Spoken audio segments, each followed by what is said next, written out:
Hello and welcome back again. Let's start concentration and titration. Titration is easy, concentration is easy. With that's what you have done in O levels. The moles per unit volume is called concentration. Concentration को हम C से represent करते हैं, which is equals to number of moles per unit volume. Number of moles को हम small n से represent करते हैं और volume को V से represent करते हैं. So अगर मुझे let's suppose moles मालूम हो जाए, concentration और लेट्स सपोज मुझे मोल्स मालूम हो जाए, वॉल्यूम मालूम हो जाए, तो मैं कंसंट्रेशन फाइंड आउट कर सकता हूँ, राइट? सिमिलरली अगर मुझे वॉल्यूम और कंसंट्रेशन गिवन है तो मैं मोल्स फाइंड आउट कर सकता हूँ. तो मोल्स फाइंड आउट करने के लिए ये फॉर्मूला अप्लाई होगा. वॉल्यूम डिटरमिन करने के लिए मैं फॉर्मूले को कुछ इस तरह से रीअरेंज करूंगा. ये मोल पर डीएम क्यूब यूनिट होगी, इधर भी मोल पर डीएम क्यूब यूनिट चल रही होगी, लेकिन कंसंट्रेशन जो है वो ग्राम पर डीएम क्यूब में भी कैलकुलेट करवाई जाती है मोस्ट ऑफ द टाइम. और for this concentration in gram per dm cube का फॉर्मूला होगा concentration in mole per dm cube multiply M R of compound. बहुत ही इंपॉर्टेंट एक्सप्रेशन है, याद रखिएगा. एक चीज और ध्यान में रखिएगा कि जो पर डीएम क्यूब होता है वो बेसिकली इक्वल होता है one dm cube, and one dm cube is always equals to 1000 cm cube. So whenever I say per dm cube is equals to 1000 cm cube, तो आपको ये बात क्लिक हो जानी चाहिए कि ठीक है मैं क्या कर रहा हूँ. ऑलराइट. तो कंसंट्रेशन की यूनिट होती है मोल पर डीएम क्यूब. हम यहाँ पर इंट्रोड्यूस कर देते हैं. एक कॉन्सेंट्रेशन की यूनिट क्या होगी? मोल पर डीएम क्यूब. ओके. और ग्राम पर डीएम क्यूब में कैलकुलेट करने के लिए हम ये फॉर्मूला यूज करेंगे. Okay, let's start the question. N2O4 is a poisonous gas. It is disposed of safely by reaction with sodium hydroxide. What is the minimum volume of 0.5 mole per dm cube NaOH needed to dispose of 0.02 moles of N2O4? So you have a very limited space, so not a big deal. Step 1 में क्या होगा? Relationship हम determine करेंगे between N2O4 and NaOH according to the equation.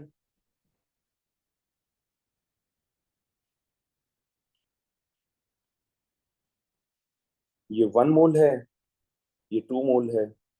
अगर आपको examiner ने 0.02 moles दिए हैं तो ऑब्वियसली मोल्स ऑफ NaOH आपके पास कितने आ जाएंगे? 0.04 मोल्स.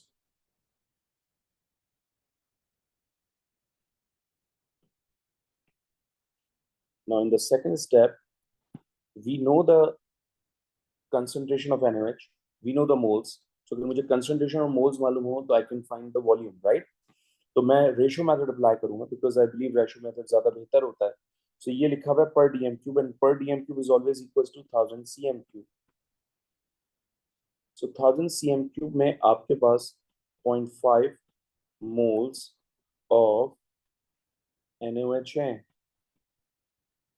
सो अगर आपके पास 0.04 मोल्स ऑफ NaOH आपने डिटरमिन किया था इन द फर्स्ट स्टेप, तो volume is going to B,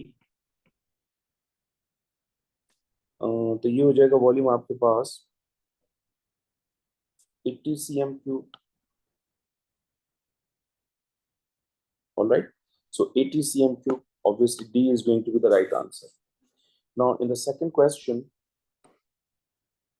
examiner is saying the amount of calcium ion in a sample of new natural water can be determined by using an ion exchange column as shown in the diagram. Examiner is saying 50 cm cube sample of water containing dissolved calcium sulfate was passed through the ion exchange resin. Each calcium ion in the sample was exchanged for 2 hydrogen ions. That's a very powerful statement for the question. The resulting acidic solution collected in the flask required 25 cm cube or 1 times 10 to the power minus 2 mole per dm cube potassium hydroxide for complete neutralization. What was the concentration of calcium phosphate in the original sample? Oops, that's the trickiest question, I believe. Okay, let's start. So in the first step, let's find out the moles of potassium hydroxide because we know the volume and concentration. So 1000 cm cube of KOH contain 1.0 into 10 to the power minus 2 moles of KOH. Okay, so 25 cm cube में क्या होगा?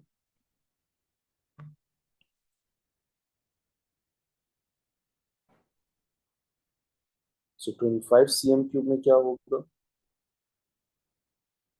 So 25 cm cube contain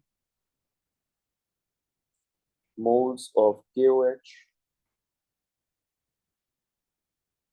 2.5 into 10 to the power minus 4 moles. Okay.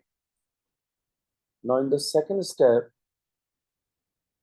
हमने moles को, इस alkali को हमने neutralize किया था हाइड्रोजन आयंस के through, right? So what we can do is कि हम रेशियो ले लेते हैं हाइड्रोक्साइड और हाइड्रोजन आयंस का। ये 1:1 का रेशियो है। अगर आपने 2.5 into 10 to the power minus 4 moles calculate किए तो मोल्स ऑफ हाइड्रोजन आयन भी आपके पास 2.5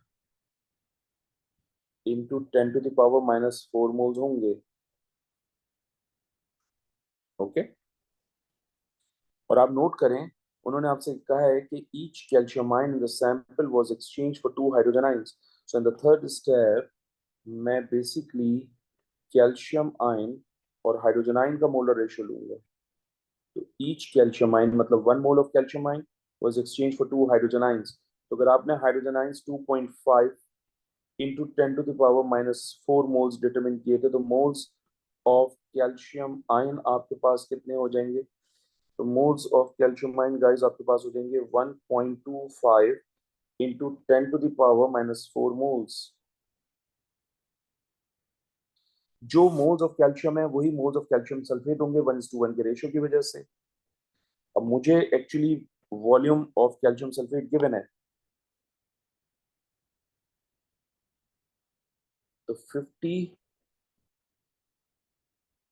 cm cube of calcium sulfate contain how much moles? 1.25 into 10 to the power minus 4 moles। तो अगर मुझे कंसंट्रेशन कैलकुलेट करनी हो तो ऑब्वियसली मैं 1000 cm क्यूब से कंपेयर करूंगा। तो concentration of calcium sulphate in the original sample is going to be how much? 100 को मल्टीप्लाई कर लीजिए 1.2 into, sorry 1.25 into 10 to the power minus 4 से, और इसको डिवाइड कर दीजिए 50 से। So concentration of calcium sulfate is in the original sample is going to be 2.5 into 10 to the power minus 3 moles per dm3, mole per dm3। Okay, so that is my answer। So basically कहाँ लिखा हुआ है option? Option A है, तो right answer is a. I hope it makes sense to you। Next, a typical solid fertilizer for use with household plants and shrubs contain element N, P, and K in the ratio 15, 30, and 15 gram per 100 gram of fertilizer. The recommended usage of fertilizer is 14 gram of fertilizer per 5 dm cube of water. What is the concentration of nitrogen atom in this solution? Again, concentration of nitrogen atom मांग रहे हैं, और आपके पास nitrogen का मास कितना given है? 15 ग्राम,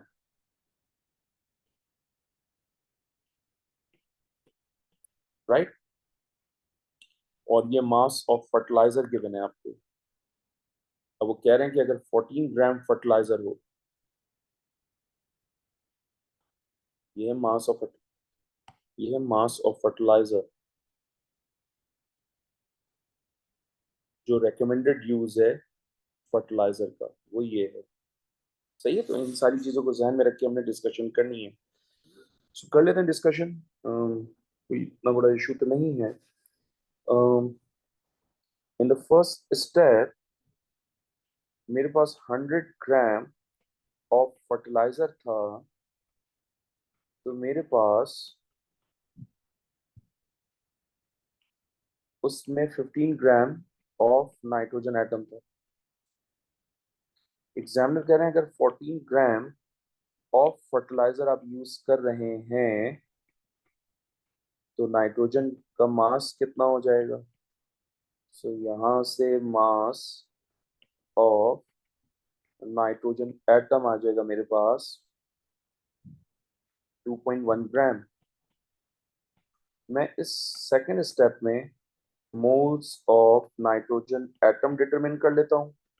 तो मेरे पास 2.1 मास है, AR14 होता है, तो मोल्स आ जाएंगे मेरे पास 0.15 moles. In the third step ये जो मोल्स हैं ये actually 5 DM cube of water के अंदर गिवन है, राइट। तो 5 डीएम क्यूब कंटेन 0.15 मोल और कंसंट्रेशन हमेशा 1 डीएम क्यूब में डिटरमिन की जाती है। तो 1 डीएम क्यूब में कितना अमाउंट हो जाएगा।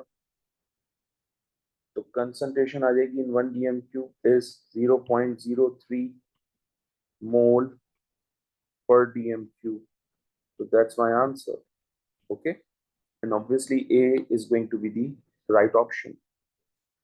Now in the next question, 0.02 moles of aluminum is burnt in oxygen.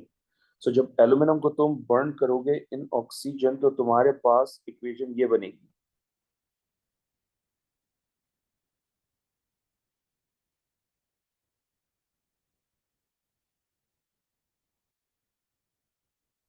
सही। एंड प्रोडक्ट, एंड प्रोडक्ट का मतलब क्या है। प्रोडक्ट का मतलब है ये वाला कंपाउंड, ठीक है। गुडनेस, प्रोडक्ट का मतलब है aluminium oxide is reacted with 2 mole per dm cube hydrochloric acid. Why it is reacting with 2 mole per dm cube hydrochloric acid? Because it is an amphoteric oxide. An amphoteric oxide can react with acid. All right, that's what you have done in O levels. Okay, and what minimum volume of acid will be required for complete reaction? Okay, so we have two different equations here. पहली तो हमने बना दी, लेकिन जब aluminium oxide HCl से reaction करेगा तो equation is going to be like this. और ये इक्वेशन आपको याद होनी चाहिए, ये इक्वेशन आपने ओ लेवल केमिस्ट्री में भी पढ़ी है। बाय द वे हम इन इक्वेशंस को ए लेवल केमिस्ट्री में भी कवर करेंगे आगे चल के, बट फिलहाल आपको याद होना चाहिए स्टफ। ठीक है, ये दो इक्वेशंस यूज होती हैं इस एक क्वेश्चन के अंदर। तो मैं फर्स्ट वाली इक्वेशन सबसे पहले यूज कर लेता हूं, और मैं फर्स्ट वाली इक्वेशन के अंदर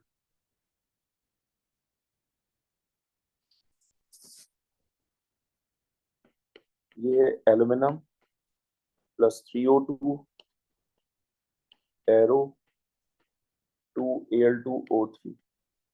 now according to the equation ये 4 मोल है और ये आपके पास 2 मोल है। ओके, सो अगर आपने अभी 0.02 मोल्स ऑफ एल्यूमिनियम यूज किया है तो बताइए मोल्स ऑफ एल्यूमिनियम ऑक्साइड आपके पास कितने हो जाएंगे। तो moles of aluminium oxide is going to be 0.01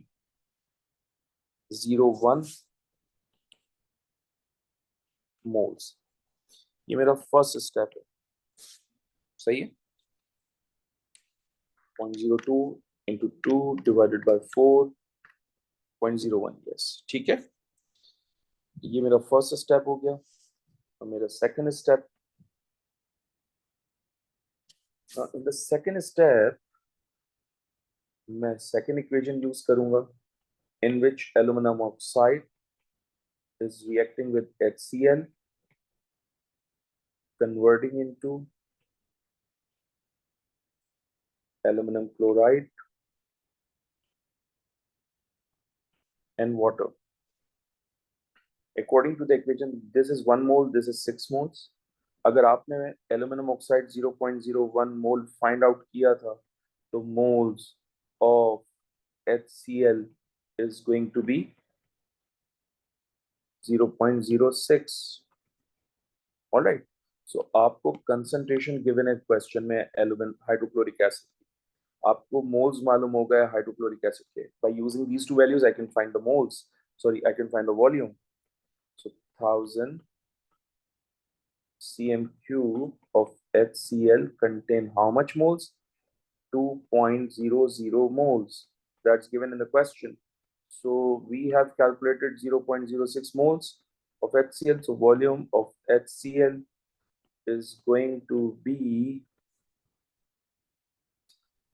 30 cm cube. So 30 is C is going to be the right answer. Okay. Now in the next question, potassium. A sample of potassium oxide is dissolved in 250 cm cube of distilled water. Okay, 250 cm cube of distilled water. 25 cm cube of this solution is titrated against sulfuric acid of concentration 2 mol per dm cube. 15 cm cube of this sulfuric acid is needed for complete neutralization. Which mass of potassium oxide was originally dissolved in 250 cm cube of distilled water? That's a very tricky question. Very tricky question.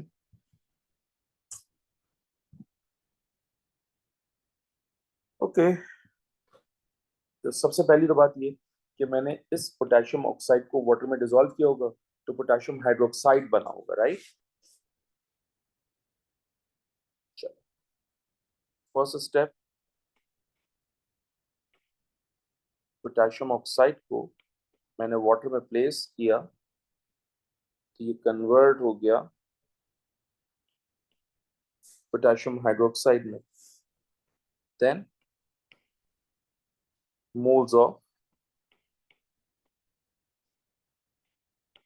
Sulphuric acid find out करते हैं, because मुझे sulphuric acid की concentration और volume दोनों given है.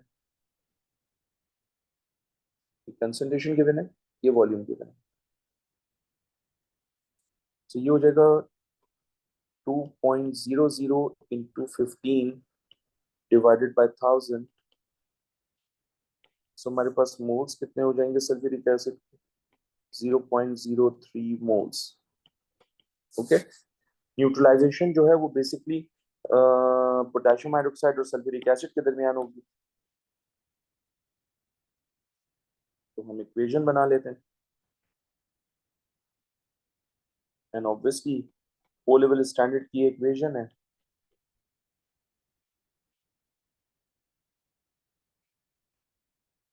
और इस equation से आपको क्लियरली अंदाजा हो रहा है कि 2:1 का रेशियो है between potassium hydroxide and sulphuric acid. तो this is 2 mole, this is 1 mole. अगर आपने 0.03 मोल्स सल्फ्यूरिक एसिड के फाइंड आउट किए थे तो मोल्स ऑफ KOH आपके पास कितने आ जाएंगे? 0.06 moles, right. Okay.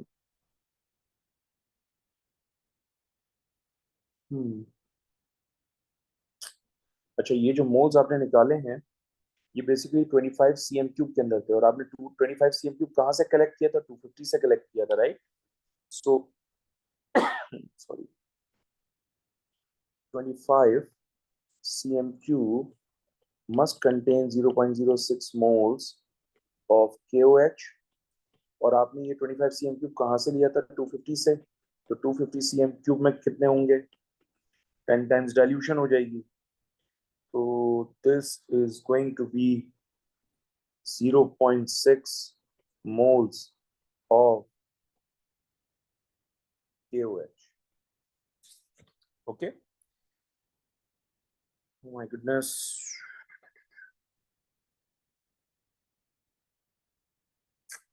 Okay. In the next step, आप नोट करें K2O और पोटेशियम हाइड्रोक्साइड दोनों में रेशो है 1:2 का. अगर आपने 0.6 मोल्स डिटरमिन किए तो मोल्स ऑफ K2O कितने हो जाएंगे? 0.3.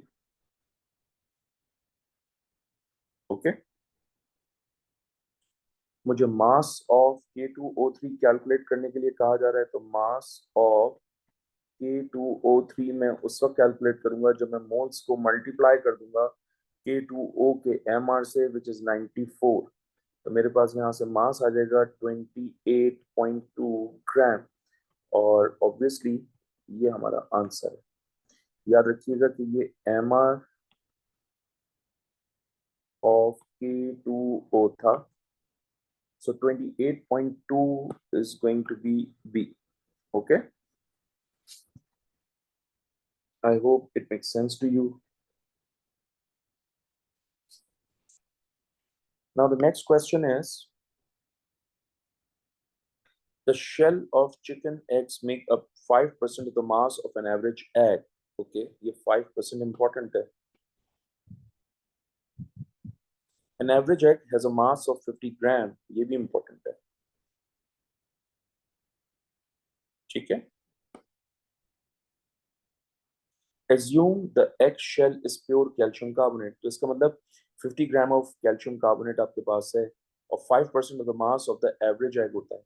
How many complete chicken egg shells would be needed to neutralize 50 cm cube of 2 mole per dm cube ethanoic acid?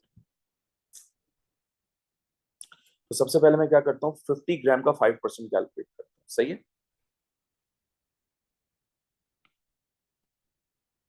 सबसे पहले काम 50 ग्राम का 5%. This is my step 1. So mass of calcium carbonate, तो 5 divided by 100 into 50. 5 ग्राम का 50% निकाल रहे हैं तो ये हो जाएगा 2.5 ग्राम. ओके. अब हम सेकंड स्टेप में क्या करेंगे, मोल्स ऑफ कैल्शियम कार्बोनेट निकालेंगे. मास है 2.5, एमआर है कैल्शियम कार्बोनेट का 100, तो यहां से मोल्स आ जाएंगे 0.025.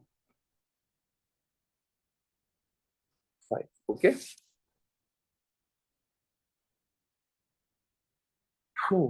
ओके.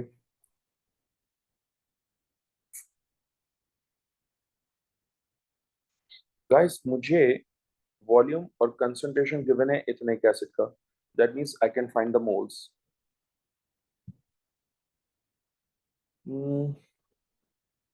तो moles of ethanoic acid determine कर लेते हैं.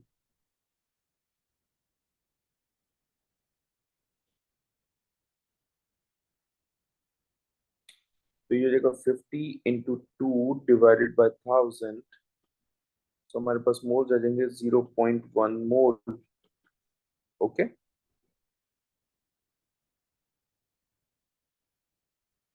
अब आप सब जानते हैं कि I am running out of space. आप सब जानते हैं फोर्थ स्टेप यहाँ कर लेते हैं. Hold on a second, let me arrange the space for my self.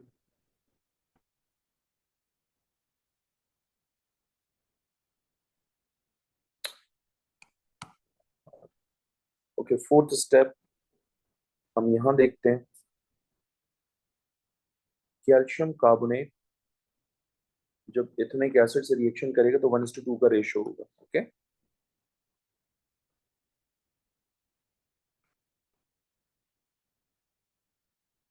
And obviously ये बनेगा सॉल्ट एंड वाटर. ये 1 मोल है, ये 2 मोल है. आपने 0.1 मोल फाइंड आउट किए थे इथेनिक एसिड के, तो कैल्शियम कार्बोनेट कितना आ जाएगा, 0.05 मोल्स. ठीक. तो फिफ्थ स्टेप क्या होगा भाई, 1 एग में आपके पास मोल्स कितने थे, 0.025. राइट. तो अगर आपके पास 0.05 मोल्स वैसे थे तो बताइए एग कितने हो जाएंगे. तो आपके पास आंसर आएगा 2. इसका मतलब 2 eggs are required to neutralize this amount of ethanoic acid. तो 2 कहाँ लिखा है, बी में लिखा है. B is going to be the right answer. Okay. ये 1 egg के मोल्स थे. ये वो मोल्स थे जो कि आपने बेसिकली इथेनिक एसिड से रिएक्शन करके डिटरमिन किए थे. दोनों का रेशियो लेंगे तो आंसर आ जाएगा आपके पास. In the next question, that is question number, citric acid is found in lemon juice. What is the volume of 0.4 mole per dm cube sodium hydroxide solution required to neutralize a solution containing 0.005 mole of citric acid? Okay, सबसे important बात जो मैं यहाँ आपके साथ जरूर share करना चाहूंगा वो ये कि citric acid contain one carboxylic acid, second carboxylic acid, and third carboxylic acid functional group. So it has three carboxylic acid functional group, which is why it is tribasic acid, because it can donate three hydrogen ions in aqueous medium. ये first carboxylic, ये second, ये third, which is why it is tribasic acid, meaning donate three hydrogen ions in aqueous medium.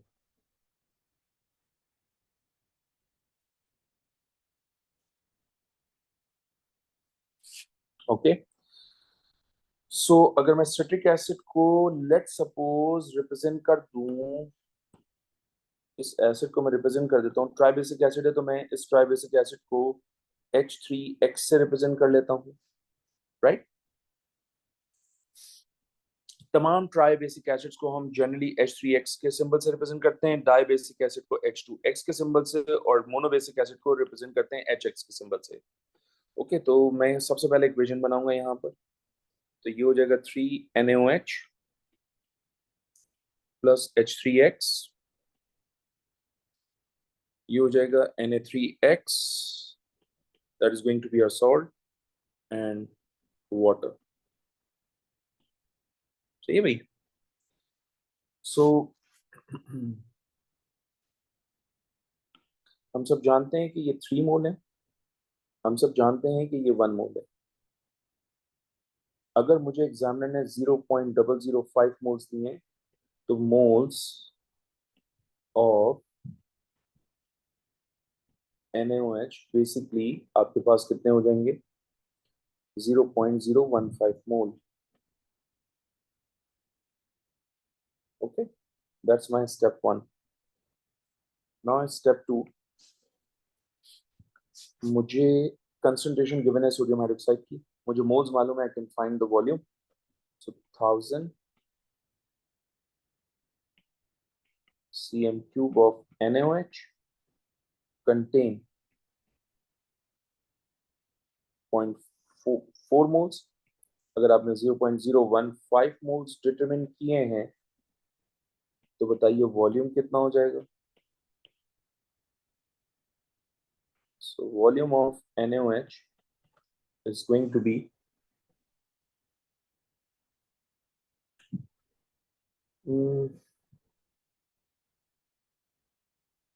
37.5 cm cube. So 37.5 cm cube, C is going to be the right answer. Okay.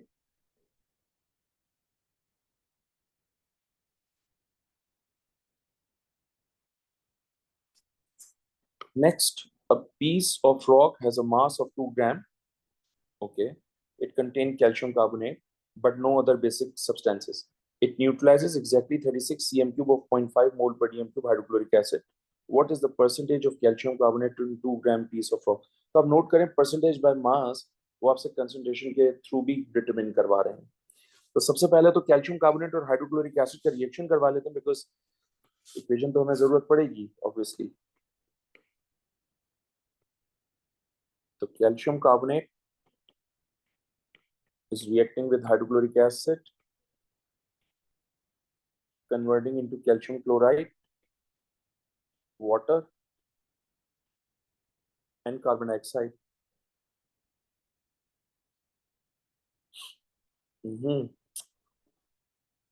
Okay.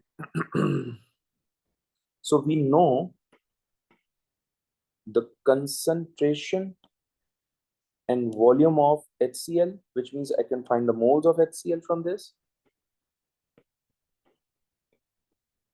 तो ये हो जाएगा 36.0 into 0.500 divided by 1000. So हमारे पास moles आ जाएंगे 0.018 moles. Okay. In the next step, calcium carbonate और HCl इन दोनों के दरमियान रेशो होगा 1:2 का। अगर आपने 0.018 मोल्स लिया है तो बताइए मोल्स ऑफ कैल्शियम कार्बोनेट कितने हो जाएंगे आपके पास?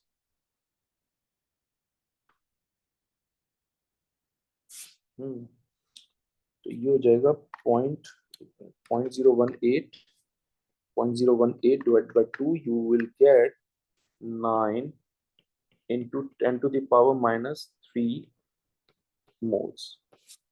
ठीक है. Now in the next step I need to find the mass of calcium carbonate. So moles मुझे पता चल गए हैं 9 into 10 to the power minus 3. इसको मैं कैल्शियम कार्बोनेट के MR 100 से मल्टीप्लाई करूंगा. जब 100 से मल्टीप्लाई करूंगा तो मेरे पास मास आ जाएगा 0.9 gram. Alright. In the last step मैं परसेंटेज डिटरमिन करना चाहता हूँ कैल्शियम कार्बोनेट की.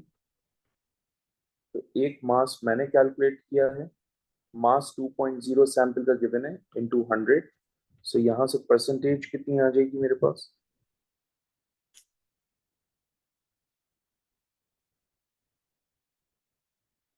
45%. सही है. तो 45% option B is going to be the right answer. Okay. In this question, it should be assumed that this compound dissolves in water without causing an increase in volume. वो कह रहे हैं which mass of this compound or solid should be added to 800 cm cube water to form 0.1 mole per dm cube solution of ammonium ions. Okay. तो मुझे concentration given है, मुझे volume given है. I can find the moles. तो step 1 में moles calculate करते हैं.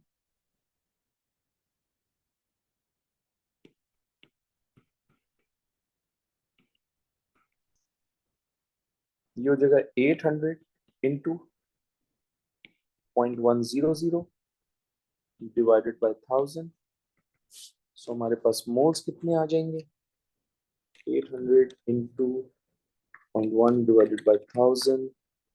ये हो जाएगा 0.08 moles. ओके. सेकेंड स्टेप, आपके पास कंपाउंड का फॉर्मूला है NH4 taken 2 CO3 dot H2O. अगर हम इस कंपाउंड को आयोनाइज करें तो you will get 2 ammonium ions. Right. According to this equation ये 1 मोल होगा और अमोनियम आयंस 2 मोल्स हैं. आपने अगर अमोनियम आयंस 0.08 मोल्स कैलकुलेट किया है तो बताइए ये मोल्स ऑफ सॉलिड कितने हो जाएंगे?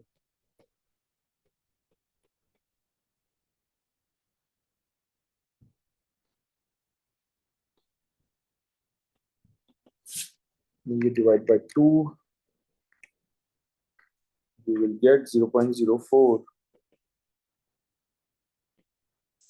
Okay. Now in the third step, let's find out the AMR of solid.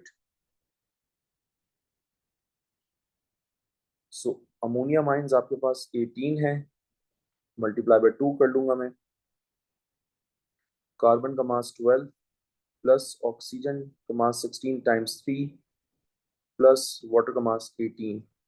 तो यहाँ से मुझे एमआर कितना मिलेगा? 18 times 2 plus 12 plus 16 times 3 plus 18 is going to be 114 gram. The fourth step, मुझे mass of solid find out करना. तो मेरे पास moles हैं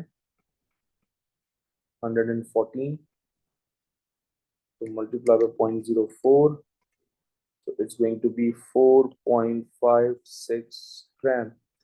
So 4.56 gram is my answer, and obviously A is going to be the right answer. Okay, I hope it makes sense to you. Thank you very much.